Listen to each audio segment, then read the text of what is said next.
C'est une sécheresse qui a transformé en un véritable brasier des milliers d'hectares de pain. Les incendies ont soudain pris l'ampleur d'un véritable fléau. Et activé par un vent violent, le feu a ravagé la région entière jusqu'au faubourg de Bordeaux, détruisant des centaines de fermes et laissant sans abri des milliers de personnes.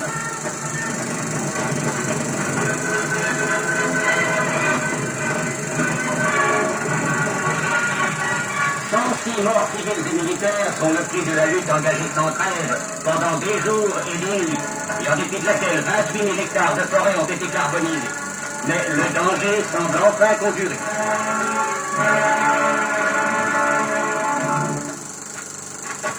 Les États-Unis viennent de battre un nouveau record, le record de plongée sous-marine, pulvérisé par le bentoscope du docteur Otis Barton, spécialiste des plongées par grand fond. C'est au large des côtes de Californie que le docteur Barton a accompli son exploit, descendant dans sa sphère métallique de 1,60 m de diamètre jusqu'à une profondeur de 1350 mètres. Retenu par un câble d'acier et relié par téléphone à son bateau, Barton, qui comptait atteindre 2000 mètres, n'a été arrêté que par la rupture de son installation électrique. Mais encore engourdi, le docteur Barton pense déjà à sa prochaine plongée.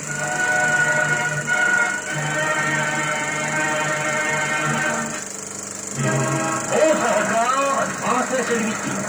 Pour ravitailler l'expédition Paul-Émile Victor, installée depuis 3 mois au centre de la calotte glaciaire du Groenland, l'avion de la mission survole les Arctiques de la côte Est pour accomplir son dernier vol. 70 tonnes de matériel divers ont été déversées au-dessus du camp, depuis les livres jusqu'aux appareils scientifiques.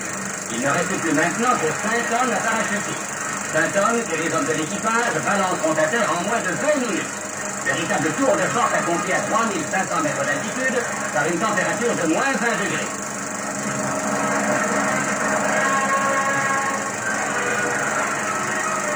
Une dernière fois, le Libérator survole le camp. Quelques silhouettes s'agitent sur le désert blanc. 7 hommes attendront seuls maintenant l'obscurité de la grande nuit polaire.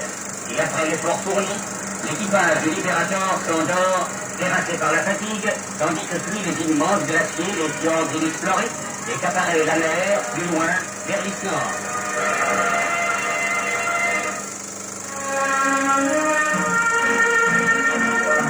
Dans le ciel des vacances, la saison de la Côte d'Azur brille d'un éclat particulier. Ils y sont tous, elles y viennent toutes. Ici, Maurice Chevalier distribue des autographes. Là, Jean-Pierre Aumont et Maria Montez parlent aimablement des 1000 joies du mariage. Dans sa villa, Jean-Gabriel Domerde travaille au portrait de John Simmons, qui fut la troublante Ophélie d'Hamlet. Devant Eden Rock, l'un des plus hauts barons de l'écran, Harold Zanuck, songe au prochain festival du cinéma. Ailleurs encore, Picasso tire sa coupe.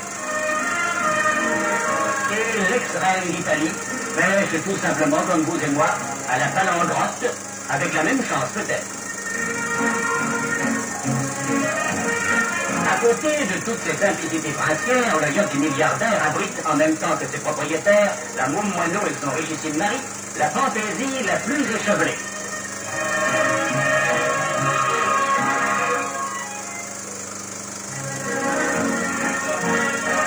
Dans des costumes étonnants et qui changent d'heure en heure, elle prépare à son bord avec Antonio, évadé des Champs-Élysées, et Maurice de Cobra qui a oublié la Madone des Sépignes, le prochain gala de la cour. Cher Antonio, il réinvente sur la chevelure de Miss Europe les temps perdus et les îles inconnues. C'est la côte, c'est encore les vacances.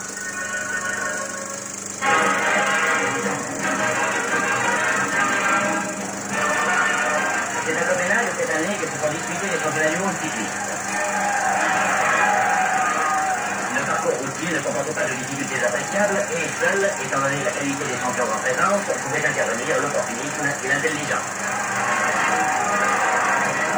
Il convient de dire qu'à ce jeu, nos représentants n'ont pas brillé d'un éclat exceptionnel, puisqu'après différentes échappées sans résultat, comprenant des pelotons plus ou moins importants, la course s'est jouée entre 3 coureurs, dignes en tout point d'ailleurs de séparer du titre, l'Italien Coppi, le Belge Vanselbergen et le Suisse Kubler. C'est un sprint de foudroyant disputé sur les 500 derniers mètres du vélodrome de Copenhague, c'est le Belge Vanselbergen qui remporte le titre et qui manifeste une joie qu'elle ne partage évidemment pas son rival italien, Fausto Coppi.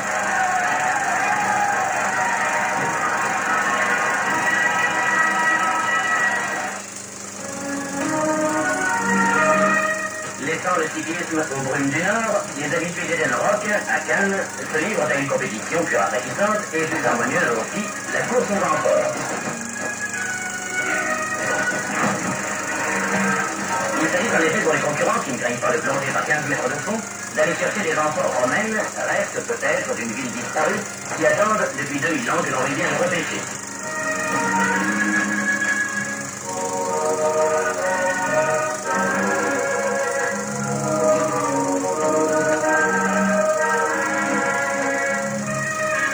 Il y a les charmes de la plongée, le mystère des profondeurs, l'attrait de l'inconnu, et il y a aussi une gagnante.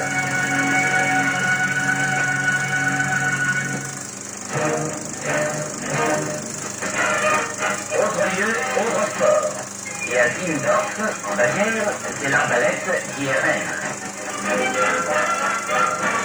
Chaque année, les membres de la guilde des arbalétriers se réunissent pour élire le roi de la corporation. Le roi, c'est-à-dire le meilleur tireur, celui qui réussira à abattre l'aigle de bois, emblème de l'association depuis les temps reculés où les arbalétriers bavarois combattaient sous la bannière du Saint-Empire. Les arbitres procèdent à la pesée des morceaux abattus car celui qui totalise le meilleur poids sera proclamé roi. Arbalète, costume de velours et moustache grise, la bonne vieille Bavière.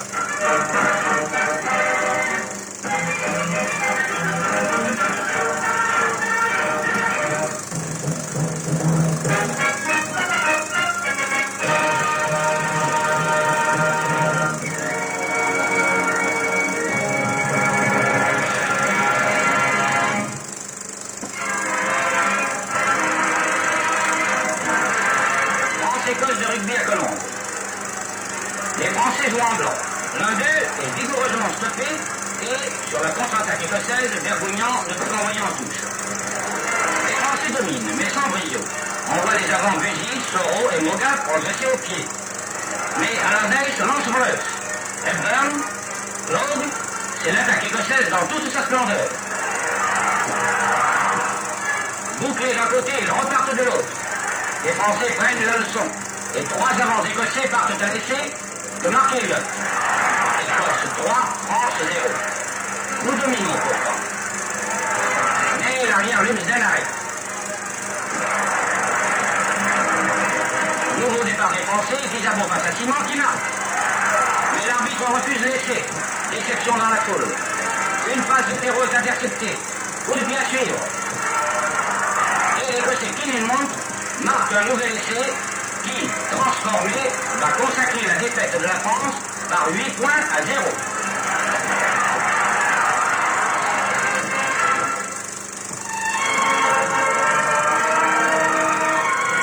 Dans sa résidence campagnarde, le général Marshall, qui vient d'abandonner son poste de secrétaire d'État, se rétablit des suites d'une grave opération.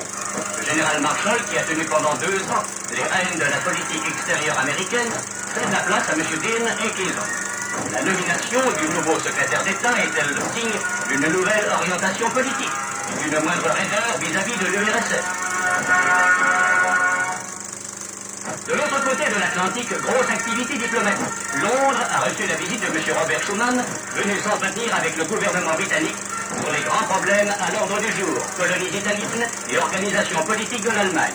Il apparaît en effet plus que jamais que l'Angleterre et la France ont besoin d'arriver à une certaine conformité de vue. C'est tout le monde politique anglais que M. Schuman aura rencontré à cette occasion, depuis M. Eden jusqu'au Lord chancelier, Lord Joey.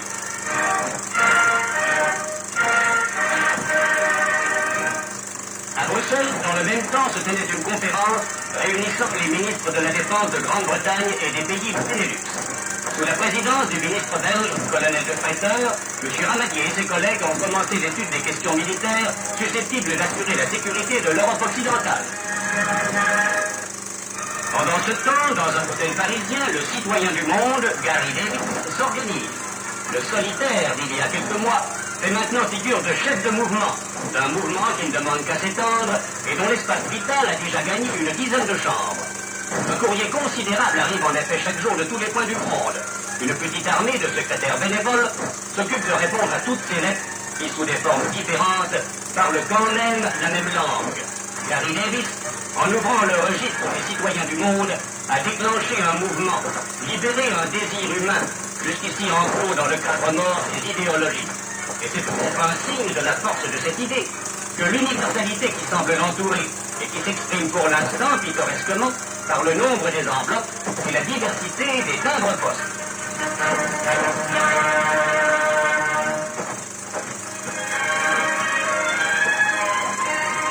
L'Amérique est toujours le pays des records. Dans l'ouest des États-Unis, une tempête de neige a laissé loin derrière soi les normes habituelles. Et les spectacles de l'année dernière sont, paraît-il, dépassés, comme chaque année naturellement. Tout de même, il y a de la neige, comme on n'en voit pas en France, Dieu merci.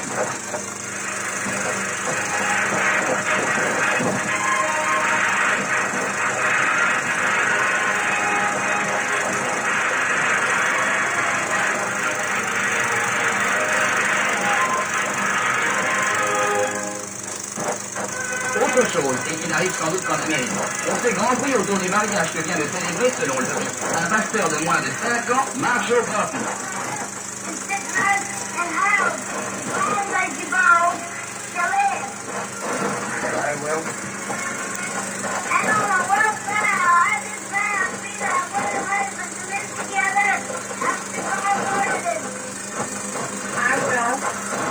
Cette fantaisie, parfaitement sérieuse d'ailleurs, a lancé une vague de protestation. L'enfant pasteur, son père, est parfaitement habilité à célébrer un mariage. Le pasteur, fils de pasteur appartenant à l'église de Sousa Primitive, l'une des 1000 confessions qui entourent les États-Unis. L'opinion américaine s'agite beaucoup autour de ce mariage pour le moins curieux. Les pasteurs argumentent, les journalistes réclament, les bavards ont un bon sujet de conversation. Deux personnes pourtant gardent le silence,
Dans le nombre de première étape de